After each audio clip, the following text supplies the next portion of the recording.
નમસ્કાર દર્શક મિત્રો, આજના સવાલમાં આપનું હાર્દિક સ્વાગત છે। આજનો સૌથી મોટો સવાલ છે કે આ ગરમીથી ક્યારે રાહત મળવાની છે, રાજ્યમાં વરસાદ ક્યારે પડવાનો છે। ત્યારે તમને જવાબ આપી દઈએ।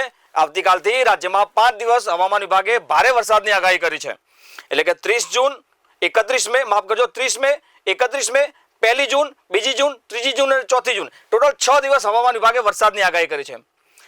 કયા કયા જિલ્લાઓમાં વરસાદ પડવાનો છે, કેટલો વરસાદ પડવાનો છે, પવનની ગતિ કેટલી રહેવાની છે, વીજળીના કડાકા ભડાકા ક્યાં થવાના છે, કયા જિલ્લામાં વરસાદ પડવાનો છે, આ તમામ વિગતો સાથે આપણે આજે આજના સવાલમાં જવાબ મેળવીશું। હવામાન વિભાગે જે પ્રમાણે નકશો બતાવ્યો છે એ પ્રમાણે નકશા સાથે આપણે વાતચીત કરીએ અને જાણીએ કયા જિલ્લામાં વરસાદ પડવાનો છે। આ 30 તારીખનો નકશો છે ગુજરાતનો। 30 તારીખમાં રાજ્યમાં કયા કયા જિલ્લાઓમાં વરસાદ પડશે તેની આપણે માહિતી આપી દઈએ। આપણે જે રીતે આ યલો કલરનો પટ્ટો દેખાય છે, આ 30 તારીખ માટેનો પટ્ટો છે। 30 તારીખમાં આ જિલ્લાઓમાં વરસાદ પડી શકે છે। સૌથી પહેલા આપણે દક્ષિણ ગુજરાતની વાત કરી લઈએ તો તાપીમાં વરસાદની શક્યતા, દક્ષિણ ગુજરાતમાં વાત કરીએ તો તાપી જિલ્લામાં વરસાદની આગાહી 30 તારીખ એટલે આવતીકાલે શનિવારના દિવસે છે। મધ્ય ગુજરાતની વાત કરીએ તો નર્મદા, છોટાઉદેપુર, દાહોદ, પંચમહાલ અને મહીસાગર, આ 5 જે મધ્ય ગુજરાતના જિલ્લાઓ છે ત્યાં વરસાદની આગાહી હવામાન વિભાગે 30 તારીખે આપેલી છે। આ સાથે ઉત્તર ગુજરાત તરફ પણ મુવમેન્ટ જોવા મળી રહી છે પ્રી મોન્સૂન એક્ટિવિટીની। ઉત્તર ગુજરાતના જિલ્લાઓની વાત કરીએ તો ઉત્તર ગુજરાતના 4 જિલ્લાઓમાં વરસાદ પડી રહ્યો છે, અરવલ્લી, સાબરકાંઠા, બનાસકાંઠા અને પાટણ। આજે ઉત્તર ગુજરાતના 4 જિલ્લાઓ છે ત્યાં પ્રી મોન્સૂન એક્ટિવિટીના ભાગરૂપે 30 તારીખે શનિવારે વરસાદની આગાહી છે। આ તમામ જિલ્લાઓમાં વીજળીના કડાકા ભડાકા સાથે વરસાદની હવામાન વિભાગે આગાહી કરી છે। 40 થી 50 કિલોમીટર પ્રતિ કલાકની સ્પીડે પવન પણ ફૂંકાશે, એટલે કે ખેડૂતોને બની શકે છે આ જિલ્લાઓમાં ખેડૂતો માટે વાવણી લાયક પણ વરસાદ થઈ શકે છે। જો કે શરૂઆતથી છે, પ્રી મોન્સૂન એક્ટિવિટીની શરૂઆત છે એટલા માટે છૂટો છવાયો વરસાદ 30 તારીખે જોવા મળશે। ધીરે ધીરે જે રીતે ટ્રફ આગળ જશે એ પ્રમાણે વરસાદ વધશે એવી આગાહી હવામાન વિભાગે વ્યક્ત કરી છે। આ 30 તારીખની વાત કરીએ। હવે સૌથી મોટો જિલ્લો પાકિસ્તાનની બોર્ડર સાથે જોડાયેલો જિલ્લો કચ્છ, ત્યાં પણ હવામાન વિભાગે 30 તારીખે વરસાદની આગાહી આપેલી છે। 40 થી 50 કિલોમીટર પ્રતિ કલાકની સ્પીડે આ જિલ્લાઓમાં વરસાદ પડશે।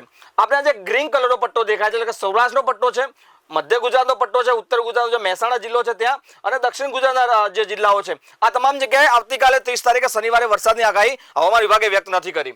આ સાથે 31 તારીખની દર્શક મિત્રો આપણે વાત કરીએ। 30 તારીખમાં આપણે જે જોયું છે કે 11 જિલ્લાઓ છે જ્યાં વરસાદની આગાહી હવામાન વિભાગે વ્યક્ત કરી છે। આ સાથે 31 તારીખની આપણે વાત કરવી હોય તો 31 તારીખે હવામાન વિભાગે ભારે વરસાદની આગાહી વ્યક્ત કરી છે। જે જિલ્લામાં ભારે વરસાદની આગાહી વ્યક્ત કરી છે જિલ્લાની સૌથી પહેલા આપણે વાતચીત કરી લઈએ। આ 31 તારીખનો નકશો છે ગુજરાતનો। દાહોદ, મહીસાગર અને અરવલ્લી એટલે કે ઉત્તર ગુજરાત અને મધ્ય ગુજરાત આ બંનેના જે જોઈન્ટ બોર્ડરના જિલ્લાઓ છે ત્યાં વરસાદની આગાહી હવામાન વિભાગે વ્યક્ત કરી છે। દાહોદ, મહીસાગર અને અરવલ્લીમાં ઓરેન્જ એલર્ટ આપવામાં આવ્યું છે વરસાદને લઈને। અહીંયા 40 થી 50 કિલોમીટર પ્રતિ કલાકની સ્પીડે વરસાદ વરસી શકે છે, પવન ફૂંકાઈ શકે છે અને ધોધમાર વરસાદ વીજળીના કડાકા ભડાકા સાથે વરસી શકે છે। આ સાથે આપણે દક્ષિણ ગુજરાત અને મધ્ય ગુજરાતની વાત કરીએ। જે 30 તારીખમાં હતું એ જ પ્રમાણે તાપી અને ડાંગ જિલ્લો જે દક્ષિણ ગુજરાતનો છે, નર્મદા, છોટાઉદેપુર અને પંચમહાલ જે મધ્ય ગુજરાતમાં આવે છે, આ જિલ્લાઓમાં પણ વીજળીના કડાકા ભડાકા સાથે યલો એલર્ટ આપવામાં આવ્યું છે, એટલે ત્યાં છૂટો છવાયો વરસાદ પડવાની શક્યતા છે। દર્શક મિત્રો તમને એ પણ જણાવી દઈએ કે આ નકશામાં જે આપણે કલર દેખાય છે ઓરેન્જ, યલો, ગ્રીન, એ પ્રમાણે વરસાદ ડિવાઈડ થતો હોય છે। જ્યાં ગ્રીન કલર દેખાય છે ત્યાં વરસાદની કોઈ શક્યતા નથી એટલા માટે ગ્રીન કલર બતાવવામાં આવે છે। યલો કલર જે બતાવવામાં આવ્યો છે આ બનાસકાંઠા, સાબરકાંઠા, મહેસાણા, પાટણ, કચ્છમાં ત્યાં છૂટો છવાયો વરસાદની હવામાન વિભાગે આગાહી 31 તારીખ માટે કરી છે। અને જ્યાં ઓરેન્જ પટ્ટો દેખાય છે ત્યાં હવામાન વિભાગે એલર્ટ આપી દીધું છે કે અહીંયા ભારે વરસાદ પડી શકે છે, 2 ઇંચ કરતાં પણ વધારે વરસાદ પડવાની શક્યતા હવામાન વિભાગે વ્યક્ત કરી છે। જે સૌથી પહેલા આપણે જણાવ્યું એ પ્રમાણે અરવલ્લી, મહીસાગર અને દાહોદમાં ઓરેન્જ એલર્ટ છે, ત્યાં વધારે વરસાદ પડવાની શક્યતા હવામાન વિભાગે વ્યક્ત કરી છે। જે યલો એલર્ટની વાત કરીએ આપણે તમામ જિલ્લાઓ જે વાત કરીએ પંચમહાલ, છોટાઉદેપુર, નર્મદા, તાપી અને ડાંગ, આ જે 5 જિલ્લાઓ છે મધ્ય ગુજરાત અને દક્ષિણ ગુજરાતના જોઈને ત્યાં મધ્યમ વરસાદ, છૂટો છવાયો વરસાદ પડી શકે છે। ઉત્તર ગુજરાતની આપણે વાત કરીએ। ઉત્તર ગુજરાતમાં 30 તારીખે જે પ્રમાણે મહેસાણામાં વરસાદની શક્યતા નથી પણ 31 તારીખે હવે મહેસાણામાં પણ વરસાદની આગાહી હવામાન વિભાગે વ્યક્ત કરી છે। એટલે કે ઉત્તર ગુજરાતના સાબરકાંઠા, મહેસાણા, પાટણ અને બનાસકાંઠા આ 4 જિલ્લાઓ ઉત્તર ગુજરાતના છે જ્યાં યલો એલર્ટ છે। ઉત્તર ગુજરાતનો વધુ એક જિલ્લો જે અરવલ્લી છે ત્યાં વધારે વરસાદ એટલે ઓરેન્જ એલર્ટ આપવામાં આવ્યું છે। આ સાથે કચ્છમાં પણ 31 તારીખે વરસાદની આગાહી હવામાન વિભાગે વ્યક્ત કરી છે। સૌરાષ્ટ્રમાં આજે સુધી 30 અને 31 જૂન સુધી વરસાદની કોઈ આગાહી નથી। ધીરે ધીરે જે રીતે મોન્સૂનનો ટ્રેપ જે આગળ વધી રહ્યો છે પ્રી મોન્સૂન એક્ટિવિટીના ભાગરૂપે એ પ્રમાણે સૌરાષ્ટ્રમાં પણ ધીરે ધીરે 1 તારીખ પછી વરસાદની શક્યતા હવામાન વિભાગે વ્યક્ત કરી છે। આ તમામ જિલ્લાઓમાં 40 થી 50 કિલોમીટર પ્રતિ કલાકની સ્પીડે પવન ફૂંકાશે, ગાજવીજ સાથે હળવાથી મધ્યમ અથવા ભારે વરસાદ પડી શકે તેવી શક્યતા હવામાન વિભાગે વ્યક્ત કરી છે। આગળની વાત કરીએ દર્શક મિત્રો આપણે જે પ્રમાણે ગ્રાફિક્સ જોઈએ એ પ્રમાણે કે રાજ્યમાં જે 4 દિવસ 30 તારીખથી વરસાદની શરૂઆત થઈ છે પ્રમાણે હવે આ 31 તારીખનો નકશો છે ગુજરાતનો। માફ કરશો, 1 જૂનનો નકશો છે. 1 જૂનના નકશામાં પણ સેમ અરવલ્લી હવે યલો એલર્ટમાં આવી જાય છે, પણ છોટાઉદેપુર જે મધ્ય ગુજરાતનો જિલ્લો છે, છોટાઉદેપુરમાં ઓરેન્જ એલર્ટ 1 જૂને આપવામાં આવ્યું છે. સામાન્ય રીતે 1 જૂને કેરળમાં ચોમાસું બેસી જતું હોય છે. ગુજરાતમાં પ્રી મોન્સૂન એક્ટિવિટીના ભાગરૂપે અહીંયા વરસાદ પડી રહ્યો છે. છોટાઉદેપુર, દાહોદ અને મહીસાગરમાં 1 જૂને ઓરેન્જ એલર્ટ આપવામાં આવ્યું છે. સમગ્ર ગુજરાતમાં સૌથી વધારે આપ જોયો છો દક્ષિણ ગુજરાતનો આખો પટ્ટો છે, ઉત્તર ગુજરાતનો આખો પટ્ટો છે, મધ્ય ગુજરાતનો આખો પટ્ટો છે અને સૌરાષ્ટ્રના 3 જિલ્લાઓ છે. આ તમામ જિલ્લાઓ યલો એલર્ટ આપવામાં આવે છે. એટલે કે અહીંયા ગુજરાતમાં 1 તારીખે સમગ્ર ગુજરાતમાં વરસાદ પડવાની શક્યતાઓ છે, સિવાય કે સૌરાષ્ટ્રના થોડા જિલ્લાઓને છોડીને. આપણે વાત કરીએ સૌથી પહેલા યલો એલર્ટની, તો યલો એલર્ટમાં ઉત્તર ગુજરાતના જિલ્લાઓની વાત કરીએ તો બનાસકાંઠા, પાટણ, સાબરકાંઠા, અરવલ્લી, મહેસાણા અને ગાંધીનગર. ગાંધીનગર આમ તો મધ્ય ગુજરાતમાં આવે છે, પણ ગાંધીનગર જે ઉત્તર ગુજરાતના જિલ્લાઓ સાથે જોડતો જિલ્લો છે, ત્યાં યલો એલર્ટ આપવામાં આવ્યું છે. મધ્ય ગુજરાતની વાત કરીએ તો ગાંધીનગર, અમદાવાદ, આણંદ, ખેડા, વડોદરા અને પંચમહાલ અને ભરૂચ આ તમામ જિલ્લાઓમાં ભારે વરસાદની યલો એલર્ટ આપવામાં આવ્યું છે. 40 થી 50 કિલોમીટર પ્રતિ કલાકની સ્પીડે વરસાદ વરસી શકે છે.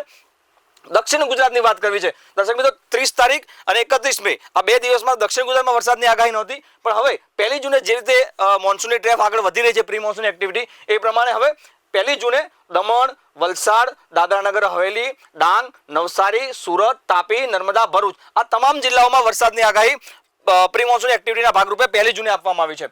સૌરાષ્ટ્રમાં ધીરે ધીરે હવે ટ્રેપ આગળ વધી રહી છે પ્રમાણે 1 જૂને સૌરાષ્ટ્રમાં ભાવનગર, અમરેલી અને ગીર સોમનાથ જે દરિયાકાંઠાના જિલ્લા છે એ પ્રમાણે ગીર સોમનાથ, દીવમાં પણ વરસાદની આગાહી છે. ગીર સોમનાથ, દીવ, અમરેલી અને ભાવનગર આ 4 જિલ્લાઓમાં યલો એલર્ટ આપવામાં આવ્યું છે. બીજા જે જિલ્લાઓને અહીંયા આપણે દેખાય છે, કચ્છમાં હવે પ્રી મોન્સૂન એક્ટિવિટી નો ભાગ હવે કચ્છ નહીં રહે. 1 તારીખ પછી ત્યાં વરસાદની કોઈ શક્યતા હવામાન વિભાગે વ્યક્ત નથી કરી. જેથી જુનાગઢ, પોરબંદર, દેવભૂમિ દ્વારકા, જામનગર, મોરબી, રાજકોટ, બોટાદ અને સુરનગર આ જિલ્લાઓમાં વરસાદની કોઈ આગાહી 1 તારીખ સુધી હવામાન વિભાગે વ્યક્ત નથી કરી. આ તમામ જિલ્લાઓમાં તમને જણાવી દઈએ જ્યાં ઓરેન્જ એલર્ટ બતાવ્યું છે, મહીસાગર, દાહોદ અને છોટાઉદેપુર, ત્યાં 40 થી 50 કિલોમીટર ની સ્પીડે પવન ફૂંકાઈ શકે છે. ભારે મેઘગર્જના સાથે હળવાથી ભારે વરસાદ પડવાની શક્યતાઓ છે. એવું કહેવાય છે 2 ઇંચથી વધારે 60 mm થી વધારે વરસાદ અહીંયા પડી શકે છે. જે યલો એલર્ટના જે પટ્ટા છે, ઉત્તર ગુજરાત, દક્ષિણ ગુજરાત અને મધ્ય ગુજરાત અને સૌરાષ્ટ્રના 3-4 જિલ્લાઓ, ત્યાં 40 થી 50 કિલોમીટર પ્રતિ કલાકની સ્પીડે પવન ફૂંકાશે અને હળવાથી મધ્યમ વરસાદની આગાહી વ્યક્ત કરી છે. દર્શક મિત્રો, હવામાન વિભાગે જે આગાહી કરી છે એ પ્રમાણે આપણે આગળ વાત કરીએ પ્રમાણે તો આગામી 4 તારીખ સુધી વરસાદની આગાહી છે. આપણે સૌથી પહેલા ગ્રાફિક્સ પર સમજી લઈએ. 30 તારીખની જે આગાહી છે એ પ્રમાણે ઝોન વાઇઝ આપણે વાતચીત કરી લઈએ. ઝોન વાઇઝ કયા જિલ્લાઓ છે જ્યાં વરસાદની 30 તારીખે આગાહી છે, તો ઉત્તર ગુજરાત જે છે, ઉત્તર ગુજરાતના 4 જિલ્લાઓ બનાસકાંઠા, પાટણ, સાબરકાંઠા અને અરવલ્લી આ ઉત્તર ગુજરાતના જિલ્લાઓ છે જ્યાં 30 તારીખે વરસાદની આગાહી કરી છે. મધ્ય ગુજરાતની વાત કરી લઈએ તો મધ્ય ગુજરાતના 5-6 જિલ્લાઓ છે ત્યાં વરસાદની આગાહી છે. પંચમહાલ, દાહોદ, મહીસાગર, છોટાઉદેપુર અને નર્મદા આ મધ્ય ગુજરાતના 5 જિલ્લાઓ, ઉત્તર ગુજરાતના 4, મધ્ય ગુજરાતના 5, ટોટલ 9 જિલ્લાઓ છે જ્યાં યલો એલર્ટ 30 તારીખે આપવામાં આવ્યું છે. મધ્યમ વરસાદ પડી શકે છે, છૂટો છવાયો વરસાદ પડી શકે છે. શરૂઆતી ફેઝ છે પ્રી મોન્સૂન એક્ટિવિટીનો, એટલા માટે. દક્ષિણ ગુજરાતનો એકમાત્ર જિલ્લો છે તાપી, જ્યાં દરિયાકાંઠાનો વિસ્તાર આવે છે, ત્યાં વરસાદની શક્યતાઓ રહેલી છે. કચ્છમાં પણ 30 તારીખે હવામાન વિભાગે વરસાદની આગાહી કરી છે. 40 થી 50 કિલોમીટર પ્રતિ કલાકની સ્પીડે અહીંયા વરસાદ વરસશે. આપણે આગળ 31 તારીખની વાત કરવી છે દર્શક મિત્રો. 31 તારીખનો ગ્રાફિક્સ આપણે સમજી લઈએ તો 31 તારીખમાં ગુજરાતના બહુ બધા જિલ્લાઓને કવર કરવામાં આવશે. 31 તારીખના ગ્રાફિક્સ પ્રમાણે આપણે વાતચીત કરી લઈએ તો પહેલા ઉત્તર ગુજરાતના જે જિલ્લાઓ બનાસકાંઠા, પાટણ, મહેસાણા, સાબરકાંઠા અને અરવલ્લી આ ઉત્તર ગુજરાતના 5 જિલ્લાઓ છે ત્યાં વરસાદની આગાહી છે. મધ્ય ગુજરાતની વાત કરીએ, મધ્ય ગુજરાતના ગ્રાફિક્સ આ પ્રમાણે છે. મધ્ય ગુજરાતમાં પંચમહાલ, દાહોદ, મહીસાગર, છોટાઉદેપુર અને નર્મદા અહીંયા મહીસાગર અને દાહોદમાં ઓરેન્જ એલર્ટ આપવામાં આવ્યું છે, એટલા માટે અહીંયા આપણે સ્ટાર કરીને બતાવ્યું છે દર્શક મિત્રો વધારે માહિતી મળે માટે. દક્ષિણ ગુજરાતમાં 31 તારીખે 30 તારીખે જે વાતચીત હતી કે શરૂઆતી તાપીમાં હતું, પણ ધીરે ધીરે ડાંગ પણ આની અંદર એડ થઈ ગયો છે. ડાંગમાં પણ દક્ષિણ ગુજરાતમાં 31 મેના દિવસે વરસાદની શક્યતાઓ છે. કચ્છમાં પણ 31 તારીખે વરસાદની આગાહી છે. આ પ્રમાણે તમને જણાવી દઈએ, ગ્રાફિક્સમાં લખેલું છે. ભારે વરસાદની ચેતવણી આપેલી છે. અરવલ્લી, દાહોદ અને મહીસાગર જિલ્લામાં ભારેથી અતિ ભારે વરસાદની આગાહી છે. જે અહીંયા સ્ટાર આપણે કરી બતાવ્યા છે અમે ગ્રાફિક્સમાં, એટલે તમને આસાનીથી ખબર પડી શકે કે કઈ જગ્યાએ વધારે વરસાદની શક્યતાઓ છે. એટલે ઉત્તર ગુજરાતનો અરવલ્લી જિલ્લો, મધ્ય ગુજરાતનો દાહોદ અને મહીસાગર જિલ્લો આ 3 જિલ્લાઓમાં ઓરેન્જ એલર્ટ છે. બાકીના જિલ્લાઓમાં યલો એલર્ટ છે. ગાજવીજ સાથે વરસાદ ચાલુ રહેશે. તકેદારી રાખવા માટે હવામાન વિભાગે તમામ ખેડૂતોને કહ્યું છે. વાવણી માટે સારો વરસાદ થઈ શકે છે એવી પણ શક્યતાઓ છે. દર્શક મિત્રો એ પણ જણાવી દઈએ કે આ પ્રી મોન્સૂન એક્ટિવિટીનો વરસાદ છે. હજી ચોમાસું ગુજરાતમાં નથી પહોંચ્યું. આ પ્રી મોન્સૂન એક્ટિવિટી જે પ્રમાણે થતી હોય છે, અરબી સમુદ્રમાંથી જે પવનો આવતા હોય છે એ પ્રમાણે આ વરસાદ છે.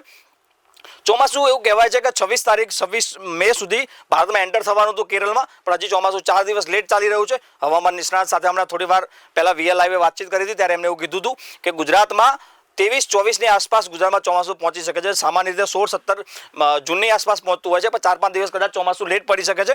હવામાન વિભાગની જે પ્રમાણે આગાહી છે પ્રમાણે આગળના ગ્રાફિક્સ આપણે સમજીએ પ્રમાણે 31 તારીખ સુધી આપણે જે વાત કરી, હવે આપણે આગળની વાત કરવી છે પ્રમાણે આ 30 તારીખનો આપણે નકશો જોયો. 1 તારીખનો નકશો આપણે વાત કરશું. 1 થી 3 જૂન સુધીની વાતચીત કરીએ. સમગ્ર ગુજરાતમાં જે 5 દિવસની આગાહી હતી 30 તારીખથી 31 તારીખની આપણે વાતચીત કરી. હવે 1 જૂનથી 3 જૂન સુધીની આપણે વરસાદની આગાહીની વાત કરીએ. તમામ જિલ્લાઓ કવર થઈ રહ્યા છે. જે અહીંયા સ્ટાર દેખાય છે પ્રમાણે ભારે વરસાદની આગાહી છે. ઉત્તર ગુજરાતના જિલ્લાઓની વાત કરીએ, જે 30-31માં છે એ જ જિલ્લાઓ છે. બનાસકાંઠા, પાટણ, મહેસાણા, સાબરકાંઠા અને અરવલ્લી. આ જે 5 જિલ્લાઓ છે ત્યાં રેડ એલર્ટ આપવામાં આવ્યું છે. સોરી, માફ કરજો, ઓરેન્જ એલર્ટ આપવામાં આવ્યું છે. મધ્ય ગુજરાતની વાત કરીએ તો મધ્ય ગુજરાતમાં પંચમહાલ, દાહોદ, મહીસાગર, છોટાઉદેપુર, નર્મદા, જેમાં દાહોદ અને મહીસાગરમાં ઓરેન્જ એલર્ટ છે 1 તારીખથી 3 જૂન સુધી. દક્ષિણ ગુજરાતની વાત કરીએ, દક્ષિણ ગુજરાતમાં ધીરે ધીરે મોન્સૂનની ટ્રેપ આગળ વધી રહી છે. એ પ્રમાણે સુરત અને તાપી, વલસાડ અને નવસારી આ તમામ જિલ્લાઓમાં વરસાદની આગાહી હવામાન વિભાગે વ્યક્ત કરી છે. કચ્છમાં પણ ફરીથી 1 થી 3 જૂન સુધી વરસાદની આગાહી હવામાન વિભાગે વ્યક્ત કરી છે. ધીરે ધીરે મોન્સૂનની ટ્રેપ આગળ વધી રહી છે પ્રમાણે 3 જૂન સુધીના ભારે વરસાદની ચેતવણી હવામાન વિભાગે વ્યક્ત કરી છે.